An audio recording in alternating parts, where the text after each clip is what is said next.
Rabindranath's death anniversary is perhaps better known as simply Baishe Srabon.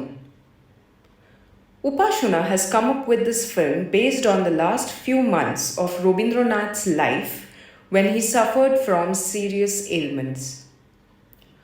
Of note are the thoughts that crossed his mind during his last realizations. This film was completed during the most difficult period of COVID 19 when everyone's performances had to be collected separately without any face to face interaction. Isolated at our homes, yet united by our strong feeling to pay homage to Gurudev on his death anniversary, we made this film a reality amongst numerable hardships. Upashuna sincerely hopes you all will like watching this film.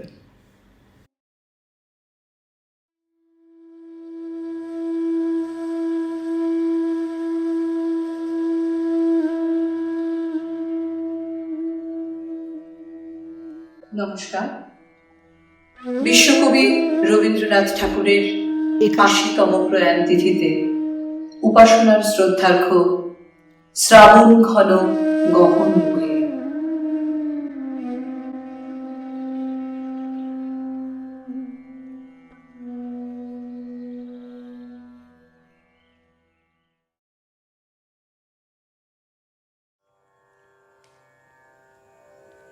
मरन रे तुहू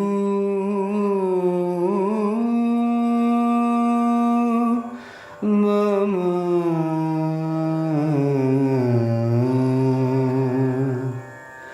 श्याम समान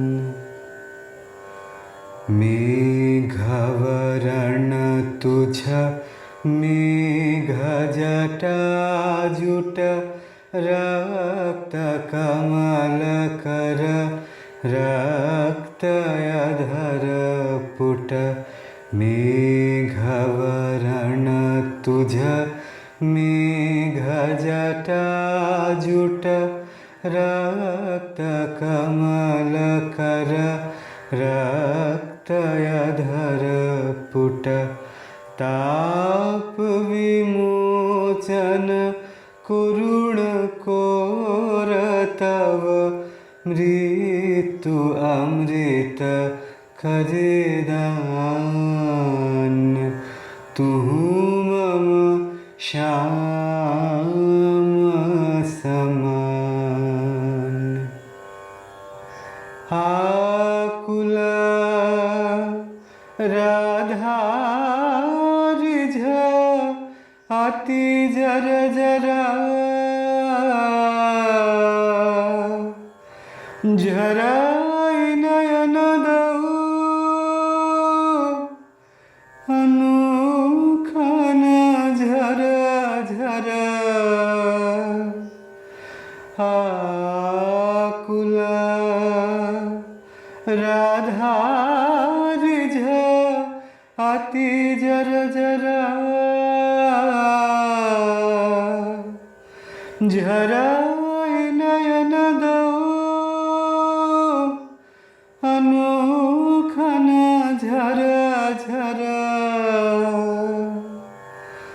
तुहु मम माधव तुहु मम दोसर तुहु मम ताप घुचाओ मरण तू आओ रे आओ। জগতে এমন আর কোন কবি আছেন কি মৃত্যুকে বধূরূপে বন্ধুরূপে কল্পনা করেছেন, বর বেশি আলিঙ্গন করেছেন? ২০ বছর বয়সে ভানুসিংহ মরণকে দোসর বলে সম্বোধন করেছিলেন। আবার জীবনের অন্তিম প্রান্তে জীবন মৃত্যুর নিবিড় সম্পর্ককে বিবাহের মন্ত্রে গেঁথেছেন।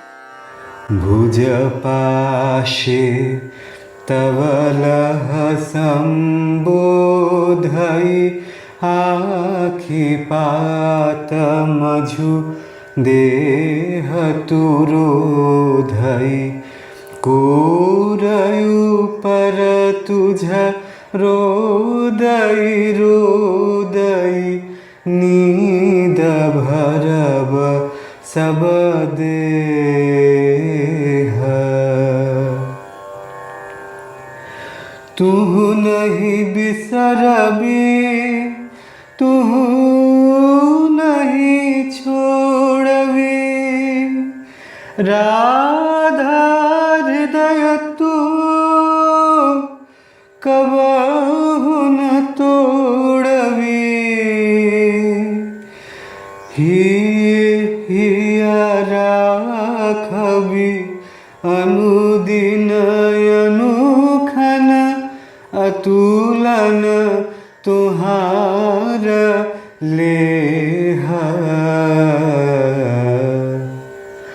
भानु भणे ऐ राधा छिए छिए चंचल चित तुहारी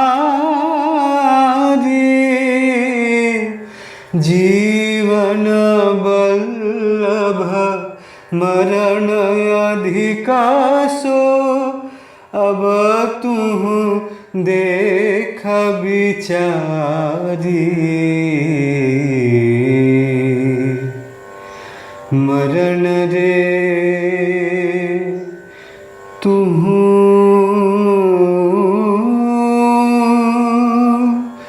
मम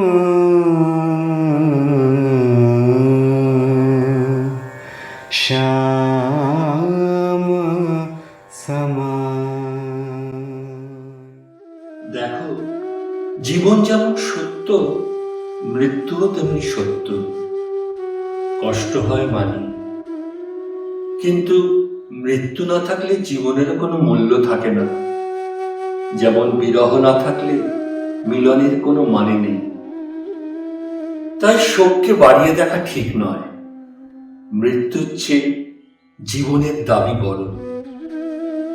আমাকে অদৃষ্ট তো নিয়ে যাবে জড়াতে, জড়া নিয়ে যাবে মৃত্যুতে, তাতে ভয় কিসে? সেই তো আমার পরিণতি। মৃত্যুর সামনে দাঁড়িয়ে যেন বলতে পারি, এই আমাদের জীবনের চরম পরিপূর্ণতা। আমার আর হবে না দেরি, আমি শুনেছি ওই বাজে তোমার ভেরি। আমার আর হবে না দেরি, তুমি কি না দাঁড়িয়ে আছো আমার যাবার পথে। মনে হয় যে খানে খানে মোর বাতায়ন হতে তোমায় যেন হেরে আমার আর হবে না দেরি। আমার আর হবে না দেরি, আমি শুনেছি ওই বাজে তোমার ভেরি।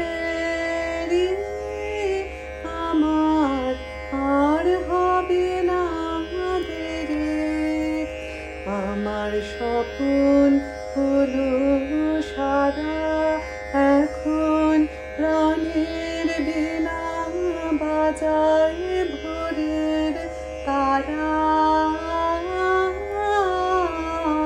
আমার স্বপ্ন হলো সারা দেবার মতো যা ছিল মোর, নাই কিছু আর হাতে তোমার আশা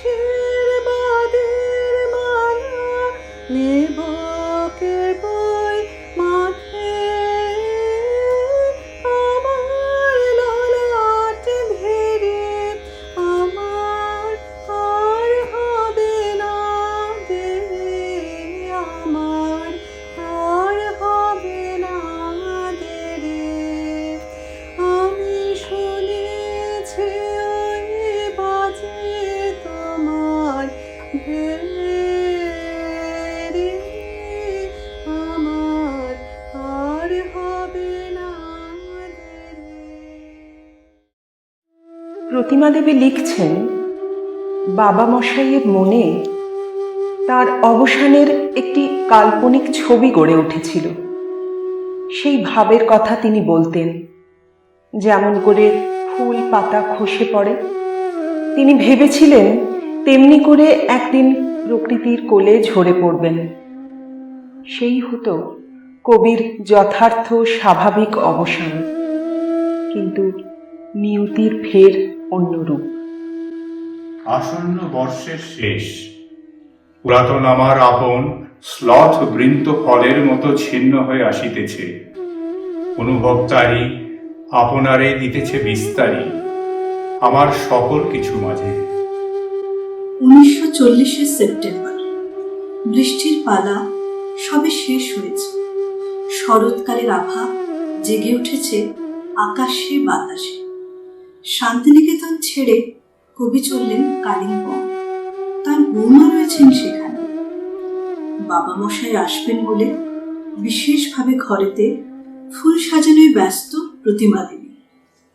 পুষ্প ও ধূপের গন্ধে ঘরগুলি অনাগত অতিথির প্রত্যাশার আভাসে পূর্ণ হয়ে উঠল। সেবার কালিম্পংয়ে বসে কবি লিখলেন, পাহাড়ের নীলে আর দিগন্তের নীলে, শূন্যে আর ধরাতলে মন্ত্র বাঁধে ছন্দে আর মিলে। বনেরে করায় স্নান শরতের রৌদ্রের সোনালি।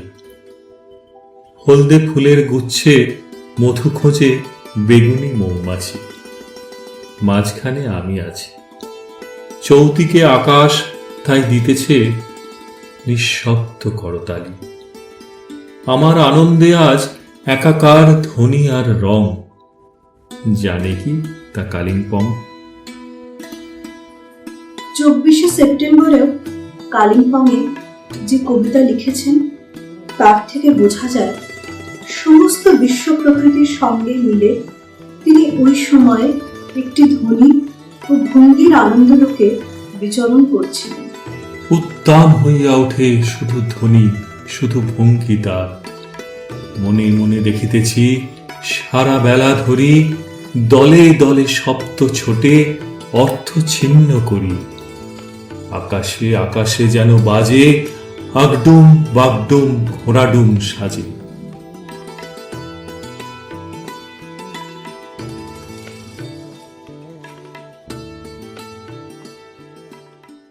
তাঁর জীবনের বিষাদপূর্ণ অধ্যায় শুরু হবার কয়েকদিন আগে তিনি যে চিন্ময় লোকে বাস করছিলেন, তাঁর সেই অনুভূতি এই কদিনের লেখার মধ্যে বাঁধা পড়েছে। সমস্ত সৃজনী শক্তি যেন শেষ উত্তমতায় উৎক্ষিপ্ত হয়ে উঠেছিল। তাই ধ্বনি ও ভঙ্গিগুলো তার মানুষ আকাশে সৃষ্টির আকাঙ্ক্ষায় পাখা মেলে ঘুরে বেড়াচ্ছিল, যাকে কোনো নাম দেওয়া যায় না। তাকে তিনি বলেছেন আগডুম বাগডুম ঘোড়াডুম সাজে। ওই আলো আর রং মুছে গিয়ে আসবে ঝড়ের রাত, তার জানা ছিল না সকালবেলায়।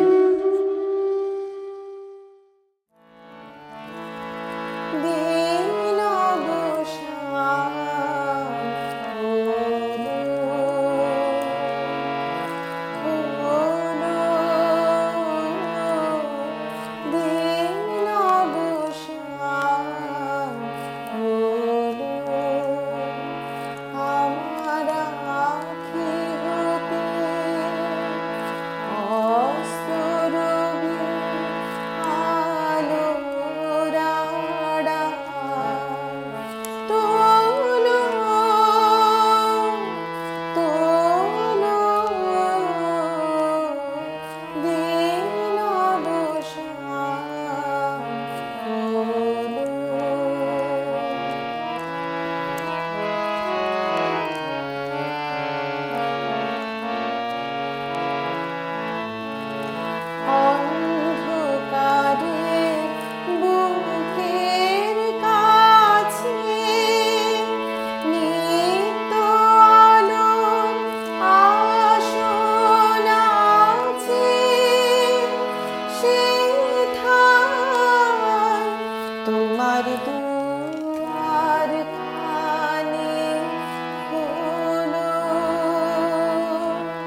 25শে সেপ্টেম্বরের রাত্রি থেকে চেতনা আচ্ছন্ন হয়ে আসে। ডাক্তার আসেন, পরীক্ষা করে জানান কিডনির অসুখ, ইউরেমিয়া। পাতিস্বরে রথীন্দ্রনাথকে খবর দেওয়া হয়। কলকাতায় প্রশান্তচন্দ্র মহলানবিশকে বলা হয় ডাক্তারদের নিয়ে রওনা হতে। দার্জিলিং থেকে যে সাহেব ডাক্তার এসে পৌঁছন, তিনি জানান সেই মুহূর্তে অপারেশন না করলে জীবন সংশয়। তবু সে কথায় সম্মত হন না প্রতিমা দেবী। অপেক্ষা করেন কলকাতার চিকিৎসকদের জন্য এবং অবশ্যই স্বামী রথীন্দ্রনাথের সিদ্ধান্তের জন্য।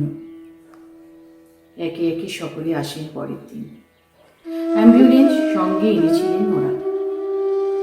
কলকাতায় পৌঁছে জোড়াসাঁকোর দোতলায় যখন শুইয়ে দেওয়া হলো কবিকে, তখন চেতনা অল্প ফিরেছে। বললেন, এ আমাকে কোথায় আনলে বৌমা? রোগের সঙ্গে 2 মাস যুদ্ধ করে ফিরলেন শান্তিনিকেতনে, কিন্তু উদীচিতে আর থাকা হলো না। অসুস্থ শরীর, তাই নিরালাবাস নয়, থাকতে হবে পরিজনদের মাঝে উদয়নে। প্রতি সকালে দক্ষিণের বারান্দায় বসিয়ে দেয়া হতো কবিকে, সেখানেই চলত সৃষ্টি করা। আষাঢ় মাস পড়তেই খোলা আকাশে বর্ষার রূপ দেখবার জন্য উতলা হয়ে উঠলেন। তখন তাকে দোতলায় নিয়ে আসা হলো।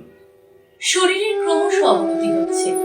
অ্যালোপ্যাথি, হোমিওপ্যাথি, কবিরাজি সব চিকিৎসা চলছে। ডাক্তারেরা বললেন আর বিলম্ব নয়, অসুস্থ কবিকে নিয়ে যাওয়া হোক অপারেশনের জন্য কলকাতায়। তারা যুক্তি দেখালেন, আমরা এত সাবধান হচ্ছি যাতে আশঙ্কার লেশ থাকবে না। সাবধানের মান নেই। কবি হেসে উত্তর করেছিলেন, মারেরও সাবধান নেই। অপারেশনেও তার ঘোর আপত্তি। বলেছেন, শনি যদি একটা ছিদ্র খোঁজে, সে যদি আমার মধ্যে রন্ধ্র পেয়েই থাকে, তাকে স্বীকার করে নাও। মানুষকে তো মরতেই হবে একদিন। কিন্তু আমি কবি, আমার ইচ্ছে কবির মতো যেতে। সহজে এই পৃথিবী থেকে ঝরে পড়তে চাই, শুকনো ফুলের মতো, পাতার মতো। যাবার আগে আমাকে নিয়ে টানাছেঁড়া কেন? দেহ অক্ষত ভাবে তাকে ফিরিয়ে দেওয়াই তো ভালো।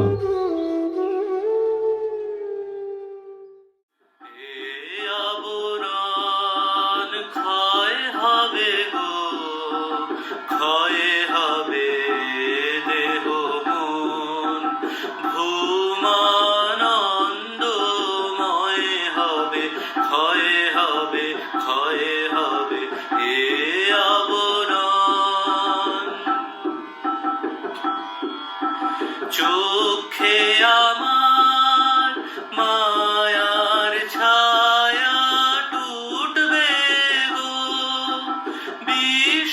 বিশ্বকমল প্রাণে আমার ফুটবে গো। চোখে আমার মায়ার ছায়া টুটবে গো, বিশ্বকমল প্রাণে আমার ফুটবে গো। এ জীবনে তোমারি নাথ জয় হবে, ক্ষয়ে হবে, ক্ষয়ে হবে। এ আবরণ ক্ষয় হবে গো, ক্ষয়ে হবে দেহ মন। ঘুমানন্দময় হবে, ক্ষয়ে হবে, ক্ষয়ে হবে। এ আবরণ রক্ত আমার বিশ্বতলে নাচবে যে, হৃদয়ে আমার বিপুল প্রাণে বাজবে যে। রক্ত আমার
ক্ষয়ে হবে দেহ মন, ভূমানন্দময়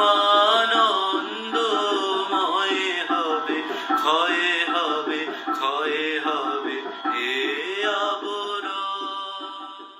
শুক্রবার 25শে জুলাই 1941 অপারেশনের জন্য কলকাতায় আনা হবে রবীন্দ্রনাথকে। উদয়ন বাড়ির প্রাঙ্গণে ইজি চেয়ারে করে এনে বসানো হলো তাকে। চোখে কালো চশমা। কেন? শান্তিনিকেতন আর শান্তিনিকেতনবাসী সকলকে চিরদিনের মতো ছেড়ে চলে যাওয়ার বেদনাকে কি আড়াল করতে চেয়েছিলেন কবি? তবে কি তিনি বুঝতে পেরেছিলেন? অথবা অপারেশনের জন্য প্রস্তুত ছিলেন না তাই? জানি না, কেবল এইটুকু জানি বিজ্ঞানের মতকে মেনে নিয়েছিলেন তিনি। উত্তরায়ণের রাস্তার দুপাশে দুহাত জোড় করে আশ্রমবাসীরা সেদিন আমাদের শান্তিনিকেতন গান গেয়েছিলেন। সেদিনের প্রত্যক্ষদর্শী শ্রী বিনোদ কোঠারি মহাশয়, যার ক্যামেরা বন্দী হয়ে রয়েছে সেদিনের সে ক্ষণ, আমাদের পরম সৌভাগ্য তাঁরই অনুপ্রেরণায় উপাসনার জন্ম 2011 22শে শ্রাবণে। All along I was just imagining to go to Shantiniketan, only to be near Rabindranath, and that was my dream. I started my journey, I said, now after coming here we must meet Tagore first and afterwards anything else. So yeah, I immediately rushed next morning to Uttarayan residence of Gurudev, and there Udayan mein Anil Chanda ko mila, or Anil Chanda is the secretary. So I requested कि अब गुरुदेव का दर्शन करने के लिए आया हूँ, तो let me have this opportunity. So he said, I'm sorry, but I can't allow, because nobody is allowed to go to near Gurudev because he is not feeling well, he is not, he's sick. News came that his condition has become serious and he is to be removed to Calcutta Jorasanko for operation. So next morning, early morning, we all students got together and went over to Uttarayan compound. Luckily, I had one camera with me. That camera is just still I am possessing with me. This was acquired by me in 1937, sometime in 37. And this I carried to Shantiniketan. And this camera has become a historical possession for me, because with this camera I could shoot Gurudev for the first and last time. Because afterward there is no living picture of Rabindranath. I just happened to come out on the veranda and wanted to capture Gurudev as he came down, because otherwise people are not allowed to go nearby. So you will see that the first picture is of expectant crowd. The crowd is expecting Gurudev to come. So here they are all in the ground floor of Udayan. Now Gurudev is being brought on the stretcher, and he is lying in the lying position, and inmates are bringing him down. After bringing him down on the steps of Udayan, he is being carried. Servants are looking at from the balcony, and he is being taken to the ashram bus. And finally he is seated in the ashram bus, which you will see now. The ashram bus is seated comfortably. Malikji is rearranging his sitting arrangement. The physician is looking at it, and our Kitish Roy is our principal. He is also in charge of making Gurudev comfortable. And Gurudev hasn't spoken a word, or he has not exchanged any namaste or anything, but he was completely sentimentally involved, and people say that he wore dark glasses to hide his tears. বেলা 3:15 নাগাদ পৌঁছালেন জোড়াসাঁকোর বাড়িতে। 80 বছর আগে যেখানে প্রথম চোখ মেলেছিলেন সেখানে। সারাদিন ট্রেনের গরমে ক্লান্ত হয়ে পড়েছেন। যে স্ট্রেচারে আনা হয়েছিল তাতেই শুয়ে রইলেন। বললেন, এখন আর আমায় নাড়াচাড়া করো না, এইভাবেই থাকতে দাও। কি জানি, ভালো লাগছে না যেন আমার।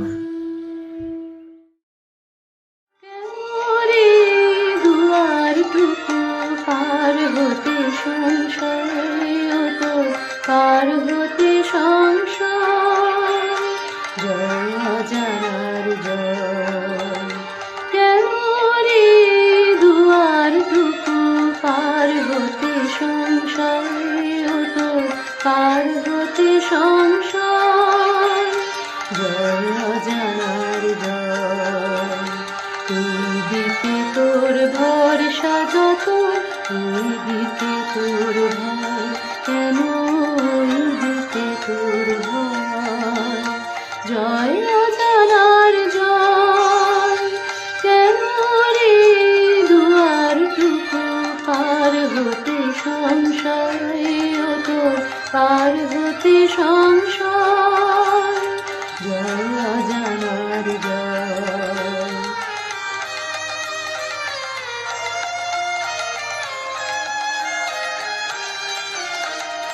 জানা সোনার বাসা বেঁধে কাটলো তো দিন হেসে খেলে। জানা সোনার বাসা বেঁধে কাটলো তো দিন হেসে খেলে। এই কোনেতে আনা গোনা নয় কিছুতে নয়, নয় কিছুতে নয়। জয় অজানার জয়। কেন রে দুয়ার টুকু পার হতে সংসার পার হতে সংসার জয় অজানার জয়।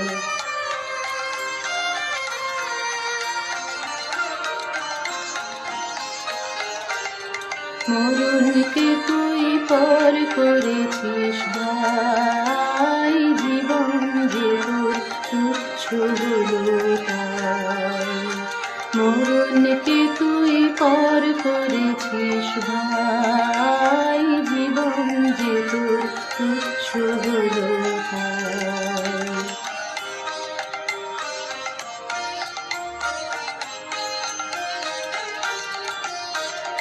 দুদিন দিয়ে ঘেরা ঘরে তাইতে যদি এতই ধরে। দুদিন দিয়ে ঘেরা ঘরে তাইতে যদি এতই ধরে। চিরদিনের আবাসখানা সে কি শূন্যময়, সে কি শূন্যময়। জয় অজানার জয়। কেন রে দুয়ার টুকু পার হতে সংসার পার হতে সংসার জয় অজানার জয়।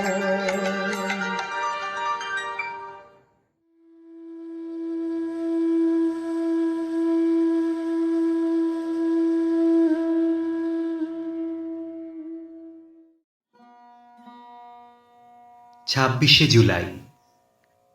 সারা রাতের বিশ্রামের পর কবির শরীর অনেক ভালো, মনও বেশ প্রফুল্ল। অবনীন্দ্রনাথ যখন দেখা করতে এলেন তখন ৮০ বছরের খুড়ো আর ৭০ বছরের ভাইপোর কুশল আদান প্রদানে কে বলবে যে এ রোগীর ঘর। কিন্তু রাত্রের দিকে আবার কাঁপুনি দিয়ে জ্বর এলো। ২৭ সকালে রানীচন্দকে বললেন, সকালবেলার অরুণ আলোকের মতো মনে পড়ে কয়েক লাইন, লিখে নে, নয়তো হারিয়ে ফেলবো। প্রত্যেকবারই ভাবি ঝুলি খালি হয়ে গেল, এবারে চুপচাপ থাকি। পারিনি, এই পাগলামি নয় তো কি।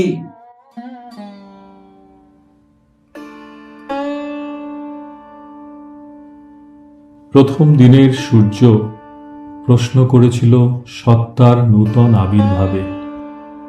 কে তুমি? মেলেনি উত্তর। বৎসর বৎসর চলে গেল। দিবসের শেষ সূর্য শেষ প্রশ্ন উচ্চারিল। পশ্চিম সাগর তীরে নিস্তব্ধ সন্ধ্যায় কে তুমি? পেল না উত্তর। শেষ করে দিল পাখি গান গাওয়া, নদীর পারে ওরে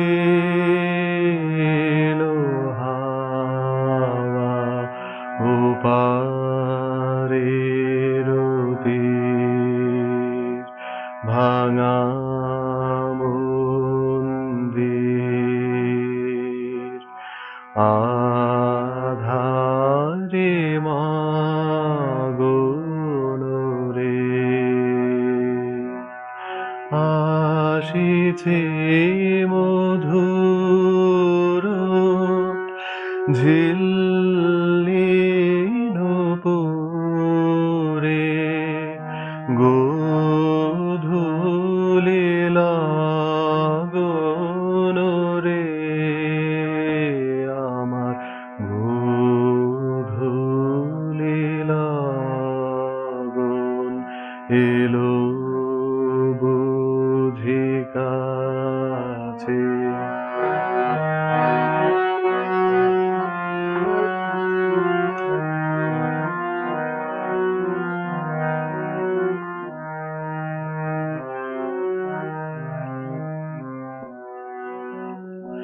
আমার দিন কেটে গেছে কখনো খেলায়, কখনো কত কি কাজে, এখন কি শুনি পুরবীর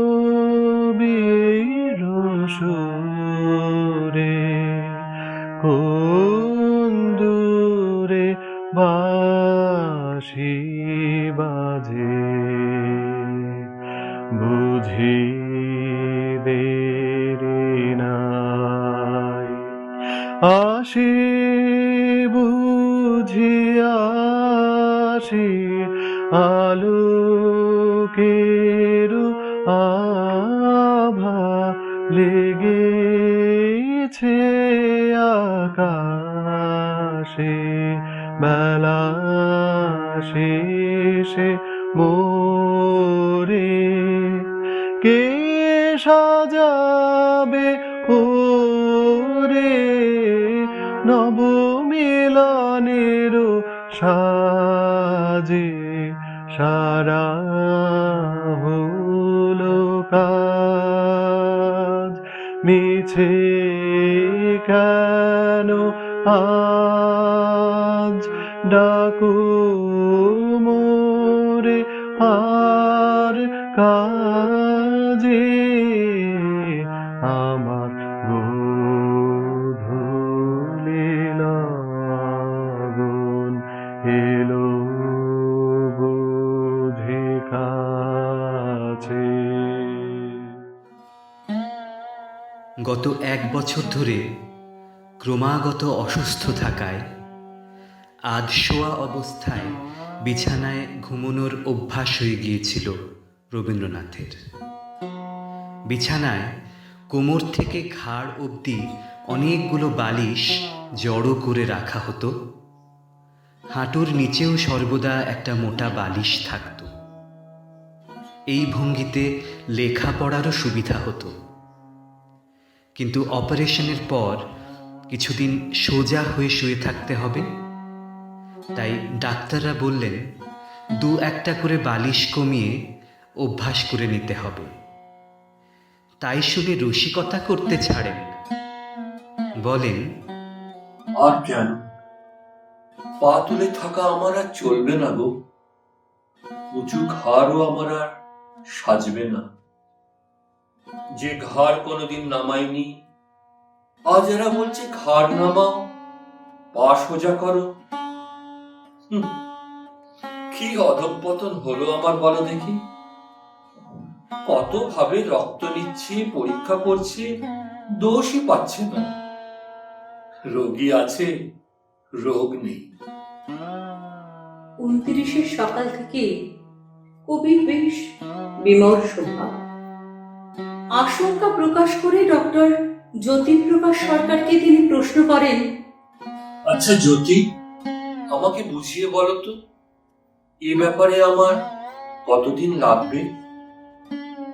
আমি সব বুঝে রাখতে চাই আগে থেকে। তাকে বলা হলো, ইঞ্জেকশনের খোঁচার মতোই হয়তো একটু লাগবে। এমনও হতে পারে অপারেশন টেবিলে একদিকে অপারেশন হচ্ছে, অন্যদিকে আপনি কবিতা বলে যাচ্ছেন। তা শুনে রবীন্দ্রনাথ যেন নিশ্চিন্ত, খুব খুশিও। সেদিন বিকেলের দিকে আবার রানীচন্দ্রকে মুখে মুখে বলে গেলেন আর এক নতুন কবিতা। দুঃখের আধার রাত্রি বারে বারে এসেছে আমার দ্বারে, একমাত্র অস্ত্র তাঁর দেখেছিল কষ্টের বিকৃত ভান। ত্রাসের বিকট ভঙ্গি যত, অন্ধকারে ছলনার ভূমিকা তাহার। যতবার ভয়ের মুখোশ তার করেছি বিশ্বাস, ততবার হয়েছে অনর্থ পরাজয়। এই হার জিত খেলা জীবনের মিথ্যা, এ কুহক। শিশুকাল হতে বিজড়িত পদে পদে এই বিভীষিকা, দুঃখের পরিহাসে ভরা ভয়ের বিচিত্র জলচ্ছবি। মৃত্যুর নিপুণ শিল্প বিকীর্ণ আধারে। এবার নীরব করে দাও হে তোমার মুখর কবিরে,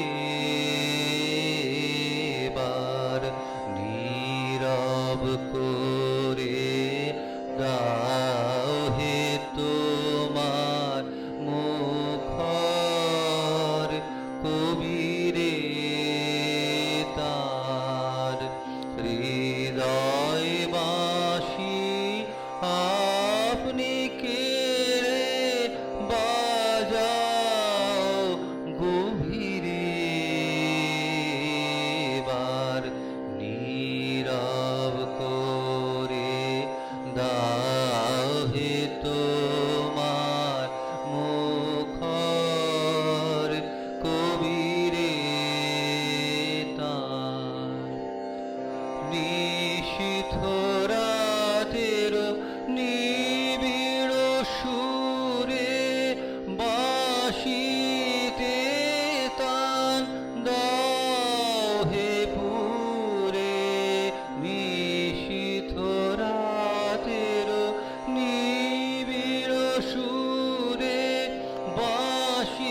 30শে জুলাই।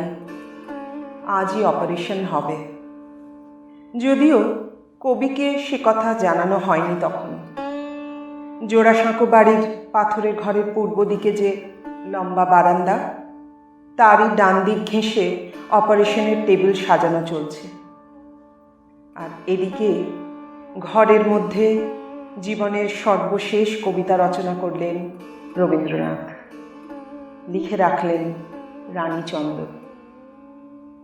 তোমার সৃষ্টির পথ রেখেছ আকীর্ণ করি, বিচিত্র ছলনা জালে হে ছলনাময়ী। মিথ্যা বিশ্বাসের ফাঁদ পেতেছ নিপুণ হাতে, সরল জীবনে এই প্রবঞ্চনা দিয়ে মুহূর্তেরে করেছ চিহ্নিত। তার তরে রাখনি গোপন রাত্রি, তোমার জ্যোতিষ্ক তারে যে পথ দেখায় সে যে তার অন্তরের পথ। সে যে চির স্বচ্ছ সহজ বিশ্বাসে সে যে করে তারে চির সমুজ্জ্বল। বাহিরে কুটিল হোক অন্তরে সে ঋজু, এই নিয়ে তাহার গৌরব। লোকে তারে বলে বিড়ম্বিত, সত্যেরে সে পায় আপন আলোকে ধৌত অন্তরে অন্তরে। কিছুতে পারে না তারে প্রবঞ্চিতে, শেষ পুরস্কার নিয়ে যায় সে যে আপন ভাণ্ডারে। কবিতাটি বলতে বলতে ক্লান্ত হয়ে পড়েন কবি। অনেকক্ষণ চোখ বুজে রইলেন, তারপর আবার বললেন, অনায়াসে যে পেরেছে ছলনা সহিতে, সে পায় তোমার হাতে শান্তির অক্ষয় অধিকার। সকাল 10:30। কবির ঘরে ঢুকলেন ডক্টর ললিত বন্দ্যোপাধ্যায়। বললেন, আজ দিনটা ভালো, আজই সেরে ফেলি, কি বলেন? চমকে উঠলেন রবীন্দ্রনাথ। আজই? তা বেশ, এরকম হঠাৎ হয়ে যাওয়াই তো ভালো। কি ভাবলেন কে জানে। তারপর সকালে লেখা কবিতাটি রানীচন্দ্রকে পড়ে শোনাতে বললেন। কিছু বলবার আছে, তা থাক। ডাক্তারেরা বলছেন অপারেশনের পরে মাথাটা আরো পরিষ্কার হয়ে যাবে। ভালো হয়ে তখন ঠিক করবো খন। ঠিক 11টায় স্ট্রেচারে শুয়ে কবিকে আনা হলো বারান্দায়। অপারেশন টেবিলে 25 মিনিটের অপারেশন। ললিতবাবু ছুরি ধরেছিলেন, তাকে সাহায্য করেছিলেন সত্যসখা মৈত্র ও ডক্টর অমিয় সেন। মাথার কাছে জ্যোতিপ্রকাশ সরকার। এই অপারেশন ঠিকমতো কার্যকরী হলে ও সহ্য করতে পারলে পরবর্তীকালে করা হতো এনলার্জ প্রস্টেট গ্ল্যান্ডের অপারেশন। তা অবশ্য করার সুযোগ ঘটেনি।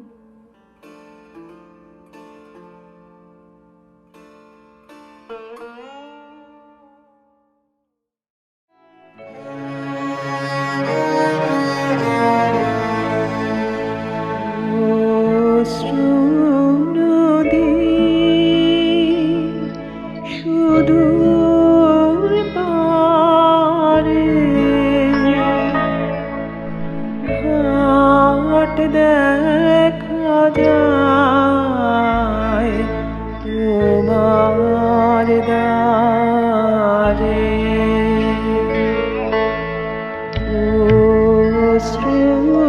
নদীর সুদূর পারে ঘাট দেখা যায় তোমার দ্বারে।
লোকের কথার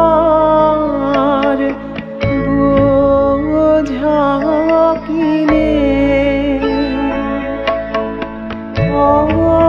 অথার সে ভার নামারে মন নীরব হয়ে শোন দেখি শোন আরের গায় গান বাজে কোন বীণার তারে অশ্রু নদীর সুদূর পারে ঘাট দেখা যায় তোমার দ্বারে অশ্রু নদীর।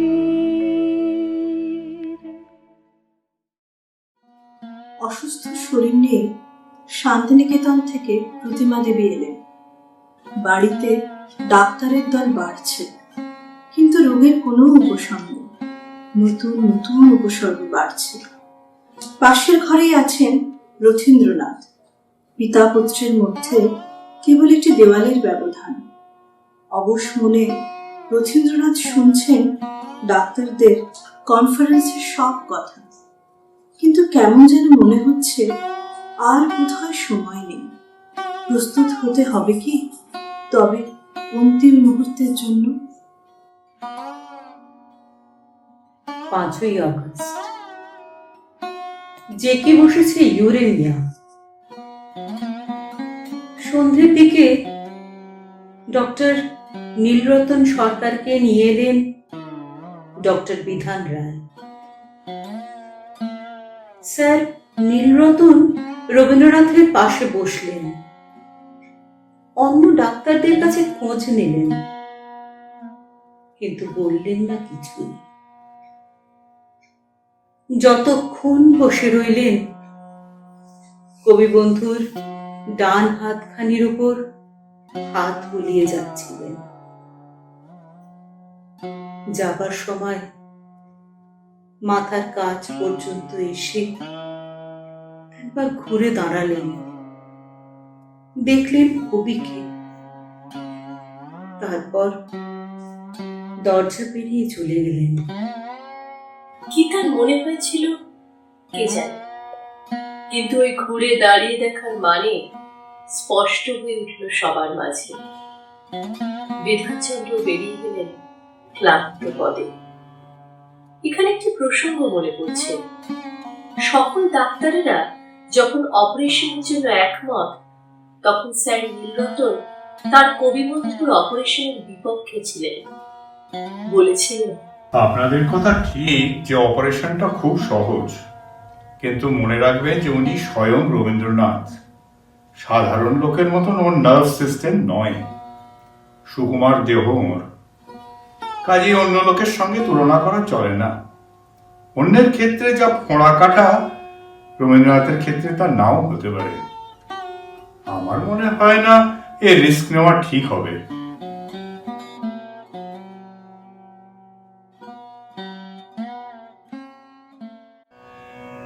যাও রে অনন্ত ধামে মোহ মায়া পাশরে, দুঃখ আধার যেথা কিছুই নাহি, জরা নাহি মরণ নাহি শোক নাহি যে লোকে, জরা নাহি মরণ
যাও রে অনন্ত ধামে জ্যোতির্ময়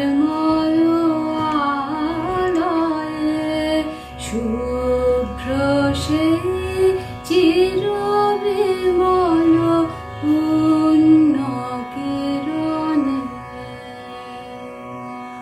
যায় যেথা দানব্রত সত্যব্রত পুণ্যবান, যায় যেথা দানব্রত সত্যব্রত পুণ্যবান, যাও বৎস যাও সেই দেব সদনে, যাও রে অনন্ত ধামে মোহমায়া পাশরে, দুঃখ আধার যেথা কিছুই নাহি। ফুরায় যাতা ফুরায় শুধু চোখে,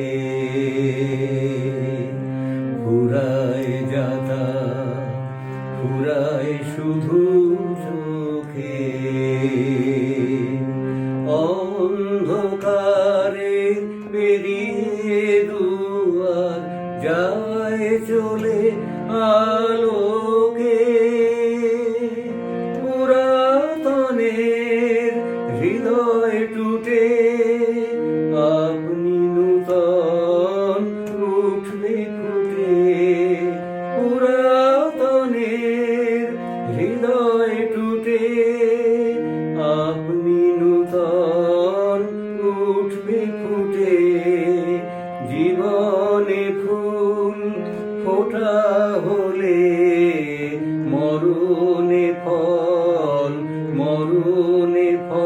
ফলবে, শেষ নাহি যে শেষ কথাকে বলবে, শেষ নাহি যে শেষ কথাকে বলবে, আঘাত হয়ে দেখা দিল আগুন হয়ে জ্বলবে, শেষ নাহি যে শেষ কথা কে বলবে।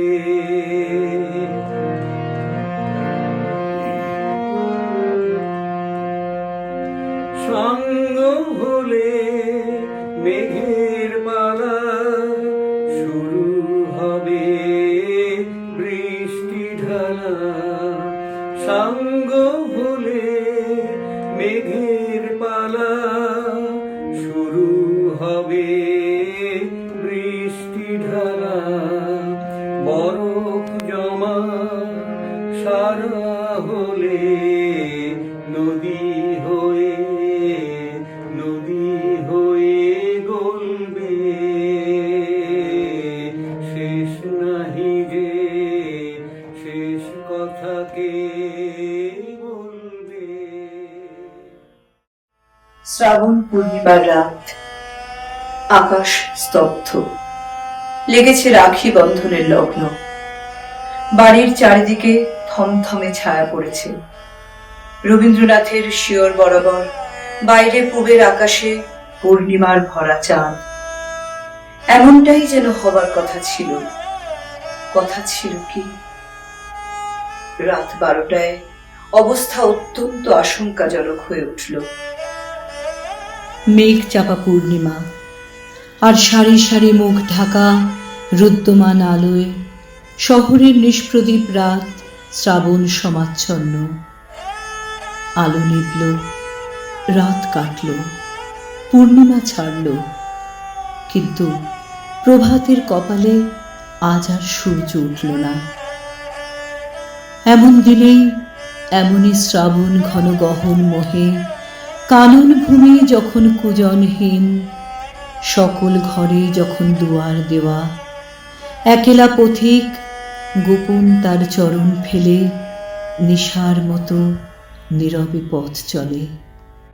আজি শ্রাবণ ঘন গহন মহে গোপন তব চরণ ফেলে নিশার মত নীরব ওহে সবার দিঠে এড়াইলে শ্রাবণ ঘন গহন মহে গোপন তব চরণ ফেলে নিশার মত নীরব ওহে সবার দিঠে এড়াইলে শ্রাবণ ঘন গহন মহে। বাইরে তখন জনসমুদ্র। মহাপ্রয়াণের খবর বেতারে ছড়িয়ে পড়া মাত্র সারা কলকাতা যেন ভেঙে পড়েছে। জোড়াসাঁকোতে কোলাহল বেড়েই চলেছে।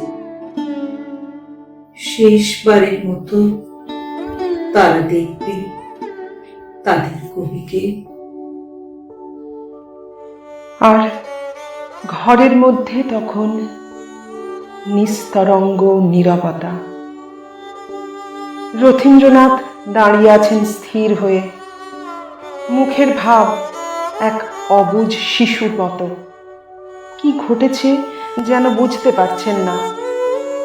একবার দেখছেন তার বাবা মশাইয়ের দিকে, আর একবার ঘরের চারিদিকে চেয়ে চেয়ে সকলের মুখে দৃষ্টি ফেরাচ্ছেন। মর্মান্তিক সে ভাব। এবার নিতে হবে অন্তিম যাত্রার প্রস্তুতি। গুরুদেবকে সাদা বেনারসি জোর পরিয়ে সাজানো হলো। কোঁচানো ধুতি, গরদের পাঞ্জাবি, পাট করা চাদর গলার নিচ থেকে পা পর্যন্ত ঝুলানো, কপালে চন্দন, গলায় গোড়ের মালা, দুপাশে রাশি রাশি শ্বেত কমল রজনীগন্ধা, বুকের উপর রাখা হাতের মাঝখানে একটি পদ্ম কোরক। দেখে মনে হতে লাগলো যেন রাজবেশে রাজা ঘুমোচ্ছেন রাজসজ্জার উপরে। নন্দলাল বসু নিজে নকশা এঁকে মিস্ত্রি দিয়ে বানিয়েছিলেন তাঁর গুরুদেবের শেষ যাত্রার পালঙ্ক।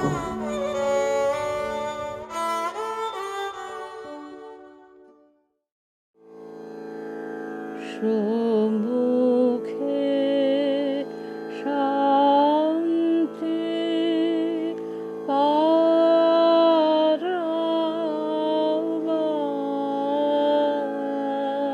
পারাবার ভাষা তরণী হে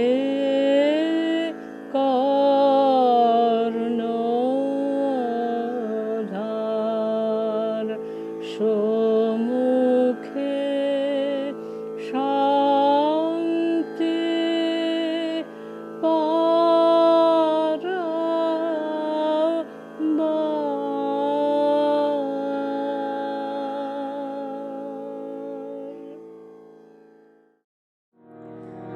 আমার যাবার বেলাতে সবাই জয়ধ্বনি কর। ভোরের আকাশ রাঙা হলো রে, আমার পথ হলো সুন্দর। সবাই জয়ধ্বনি কর। আমার যাবার বেলাতে সবাই জয়ধ্বনি কর। কি নিয়ে বা যাব সেথা তোরা ভাই নিদ্রিতা শূন্য হাতে চলব বহিয়ে আমার ব্যাকুল অন্তর তোরা জয়ধ্বনি কর আমার যাবার বেলাতে সবাই জয়ধ্বনি কর মালা পরে যাব মিলন বেশে পথিক সজ্জা নয় বাধা বিপদ আছে মাঝের দেশে মনে রাখিনি সে ভয় আমার পথিক সজ্জা নয় মালা পরে যাব মিলন বেশে পথিক সজ্জা নয় বাধা বিপদ আছে মাঝে